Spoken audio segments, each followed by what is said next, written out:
Man, according to Sam Loveridge of Games Radar, Battlefield 5 will make you feel like a Wamen. I never imagined just how powerful it would feel playing as a woman in Battlefield 5.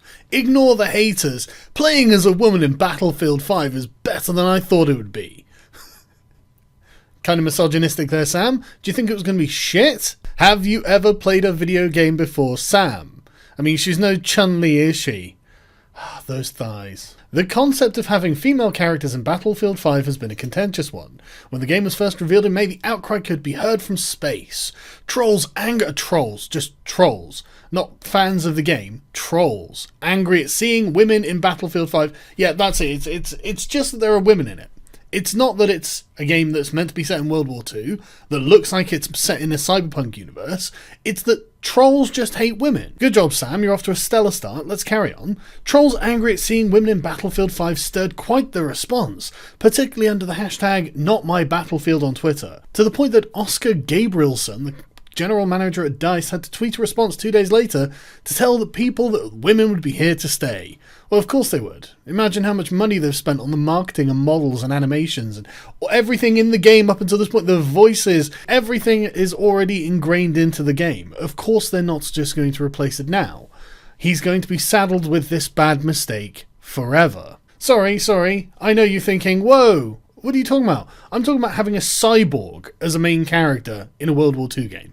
That's what I'm personally... I mean, like, the fact that it's a woman is, to me, less important than the fact that it's a fucking cyborg with a robot arm. You know, it's been a while since I've read up on my World War II history, but I don't remember that being part of it. We want Battlefield 5 to represent all those who are part of the greatest drama in human history. Really? Female cyborgs are part of the greatest drama in human history. What front did they happen to fight on? What side were they fighting for? What the fuck are you talking about, Oscar? And later, former EA Chief Creative Officer Patrick Soderlund said that anyone who didn't like women being in Battlefield might as well not buy it. That's right. I love it when the developers attack their own audience. And then they wonder, why are our pre-sales so low? I just can't imagine there's a connection. We stand up for the cause because I think that people who don't understand it well, you have two choices. Either accept it or don't buy the game. And that's the point, isn't it? It's a cause. It's not about making a good game. It's not about accurately representing World War II. It's not even about making sure the player has fun. It's about making sure that feminism is satisfied. Here is an altar. We will place Battlefield on top of it. Let me get the fucking knife of social justice and complete this sacrifice. Now, obviously, as a female gamer, it's refreshing to see so many game developers working on improving diversity across the board. Well, yeah, because it's directly beneficial to you. It appears to be your career. It appears to be what you personally are interested in. It just so happens you're a woman and that you benefit from all of this diversity. What a striking coincidence. It's not that it's naked self-interest on display from you. It's just that the stars happen to have aligned and you happen to be one of the primary beneficiaries of this ideology. Absolutely miraculous, but certainly not something that you're taking advantage of. But until I got to play Battlefield 5 as a woman, I didn't realise just how powerful it could be in practice. At Gamescom, sorry, it's so dumb. At Gamescom, I got to play the game's multiplayer mode, Conquest, on the new Rotterdam map, which is beautiful, yet brutal recreation of Amsterdam mid-World War II.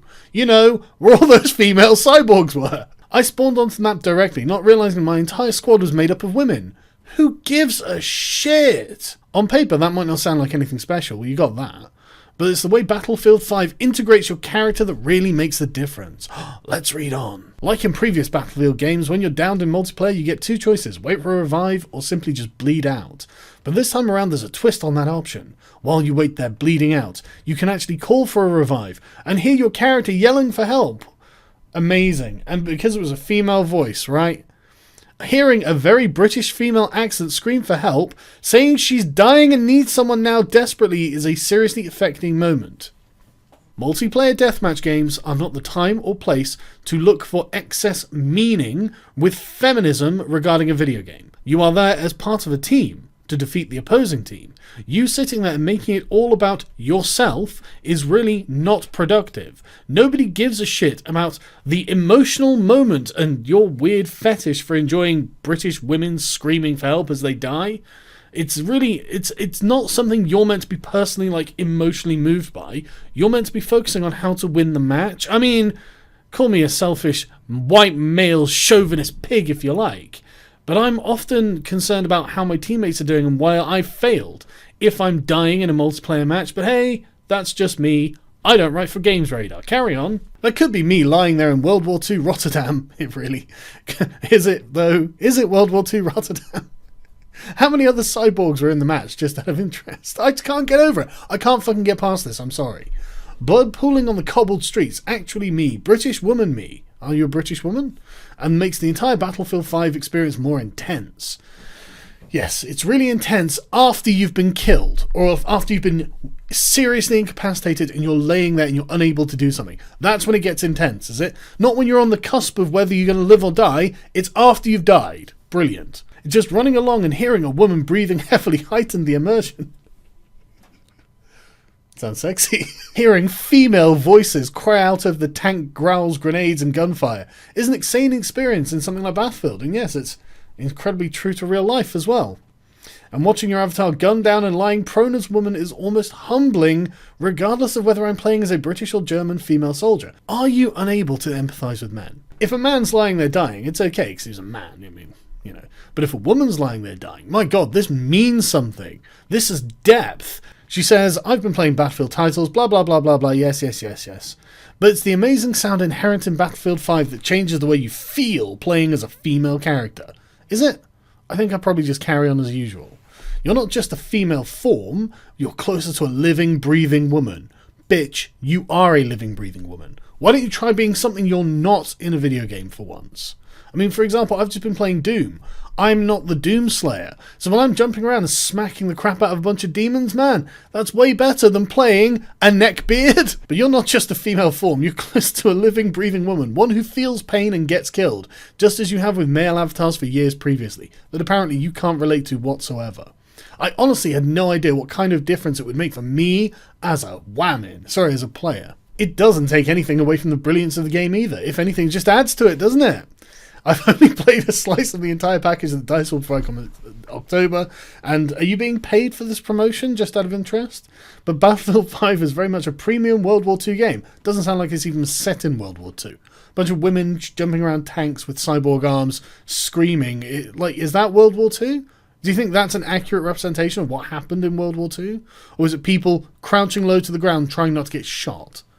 Despite what some players think, it is historically accurate to have women fighting in the war for Britain. Google the ATS, the Wrens and the WAFs, people. Most people on World War II on the British side were women. Alright? It's not historically inaccurate to have 90% female fighters. You fucking misogynerds! It's just an added bonus that I feel so represented by a game. Not everyone will want to play as a Wamen, granted, but why not have the choice to be whoever you want inside a digital world and be historically accurate at the same time? Because that is a fucking dichotomy, my friend. And thankfully the female presence isn't just limited to multiplayer either. DICE has already confirmed that at least one of the game's single-player war stories will feature a female protagonist. Always the representation, why not 50-50? How are DICE getting away with just one main story as a female protagonist? Surely you can't stomach that. You can't just let that go. That's marginalisation by definition, is it not? So far, the team has showed off a war story called Nordless, where you play as a young female resistance fighter who will eventually have to pay the ultimate price. The pink tax. As she resists the patriarchy and the gender wage gap. It's a refreshing change, and I, for one, can't wait to see how DICE's portrayal of World War II plays out when it arrives on October the 19th. Yeah, I don't give a shit.